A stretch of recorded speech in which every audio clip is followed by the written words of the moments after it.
Rose, do you still remember me? Lucille gave her an evil look. What do you want? Open the door. Rose frowned and tried her best to open the door, but it was locked. Rose believed that William Chase, the president of the New York Merchant Union, had helped her family solve a problem brought on by Lucille's family. This gave Rose a lot of confidence and fueled her strong attitude toward Lucille. Rose! Suzan embraced her with a worried look. She had the awful feeling that he was going to do something bad to them. Aren't you afraid that William Chase will cause trouble for your family? Rose was already scared, but she couldn't act too cowardly now. Otherwise, he would get even cockier, which would cause some more problems for them. Rose only wanted to use the mention of President Chase to scare Lucille away.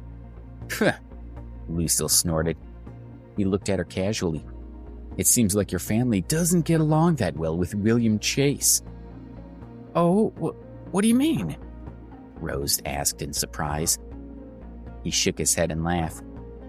Even though his family had already apologized to Rose's family, William Chase did not let them go. During that time, Chase had put a lot of pressure on one of their corporations, causing them enormous problems. Chase had misunderstood Ken Stokes' meaning and had also attacked Rose's family's business. Seeing that their own decline could not be reversed, Donald Brennan, Lucille's father, made a prompt decision. He decided to withdraw the assets of the family business from New York and seek a new base elsewhere. Lucille laughed because he and his father had guessed that it was a coincidence that William Chase had saved Rose's family. Now, seeing Rose, it seemed like she didn't know anything about the situation when her family was attacked by William Chase. If Rose's family was so close to William Chase, wouldn't he tell them about such an important matter? This meant that their guess was correct. Why are you laughing? Rose was puzzled. Why did it feel like it was a joke when she mentioned William Chase? Even if William Chase showed up here, what is there to be afraid of? Even though Lucille said this, he was still afraid of him. But his father had already decided to leave New York. So how could the head of the New York's Merchant Union still do anything to them? Give me back my phone. I'll call my dad right now and ask him to find Mr. Chase to seal your accounts. Rose still had not figured out the situation. He showed no mercy at all. This time Rose didn't dare say a word. Suzan also felt a great sense of danger. She felt like she was destined to... Huff! Seeing that Rose had become humble, Lucille revealed a proud smile. His eyes didn't hide anything as he looked at them a few times. Then he turned around and started his car. Hey, hello, Rose? Alex said loudly into the phone, but it was already beeping with busy signal. Lucille. Alex couldn't help but frown. If Rose and Suzan fell into Lucille's hands, the consequences would be unimaginable. He went to the surveillance room that watched over the night market and asked to see their surveillance footage. When the people on duty heard that his friends had gone missing, they played the footage from when the incident occurred. Alex saw the whole picture. He was shocked to see that the blind man who Rose and Suzan had helped was the same person he had collided with earlier. This was obviously what Lucille had planned. It became clear that his motive for doing this wasn't simple. If Alex didn't rescue them as soon as possible, the result would be extremely bad. Realizing the urgency of the situation, Alex came out of the surveillance room and called Ken Stokes.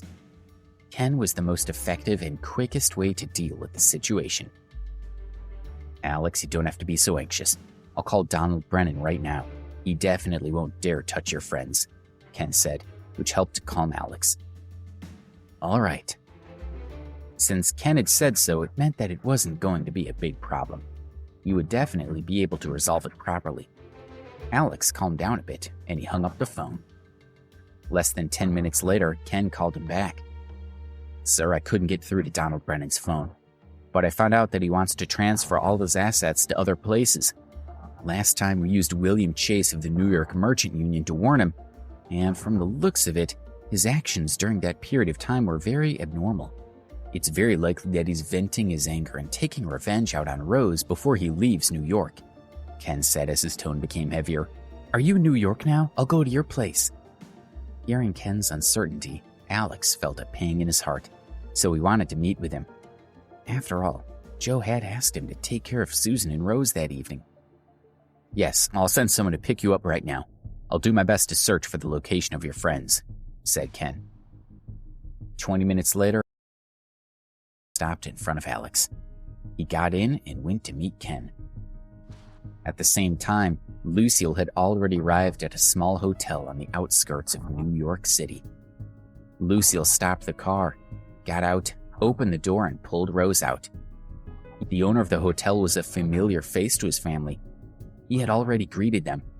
So even if others saw him, who would dare to interfere? Get in. Lucille pushed the two girls into a room. Rose and Suzan fell onto the floor as he closed the door. Suzan and Rose stood up and saw an old man in the room who looked just like Lucille, but 30 years older. Dad, I did well today. I went to get Rose, but I didn't expect to get another one. She's not bad looking. Lucille walked over to his father, Donald, and looked at the two girls with a smile. That's great. When we get tired of one, we can swap. That's more fun. Donald scratched his chin. Both father and son exchanged lewd looks. At that moment, Donald no longer looked like a respectable businessman. Seeing the father and son pair, Rose and Suzan were terrified. They hid in a corner of the room like a couple of frightened mice. Help! Someone save us! Suzan shouted at the top of her lungs, followed by Rose. Call out again! Lucille impulsively walked in front of the two of them. Donald was actually smiling. He sat leisurely on the bed and smoked his cigarette. He looked at the two girls who were both looking back at him with anger and fear. You think that just because you shout for help, someone will save you? If that were the case, I'd just book a room in the city center. Why bother coming all the way out here? Let me tell you, if I opened the door and let others see you shouting in the room, they wouldn't dare do anything. Do you believe me? Donald didn't seem to be worried at all. Suzan and Rose's hearts sank into despair. Rose's legs went limp, and she almost fainted. Donald chuckled. He looked at Lucille and said, Don't just stand there. Go take a shower. Let's get started. Lucille looked at his father with an evil smile and walked into the bathroom. They could hear him turn on the shower and the sound of water flowing. You all, what are you trying to do? Suzan asked with a trembling voice. Huh? Donald revealed a surprised expression and then asked back, Men and women in the same room? What do you think we're doing, playing a board game?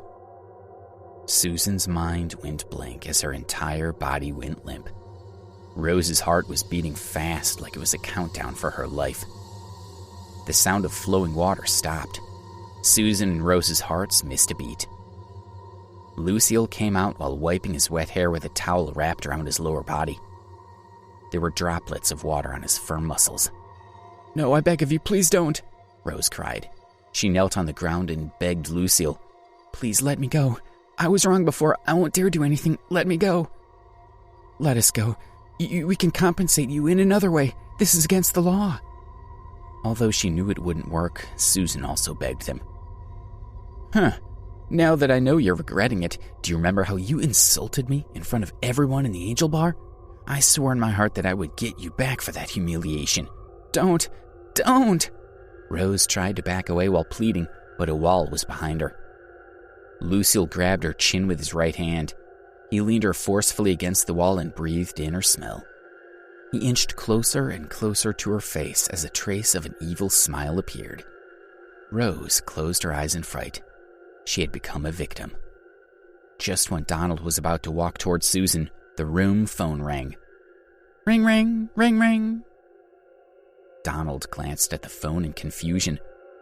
He had already told the hotel owner that he was going to be busy that night, so the hotel owner definitely wouldn't call him.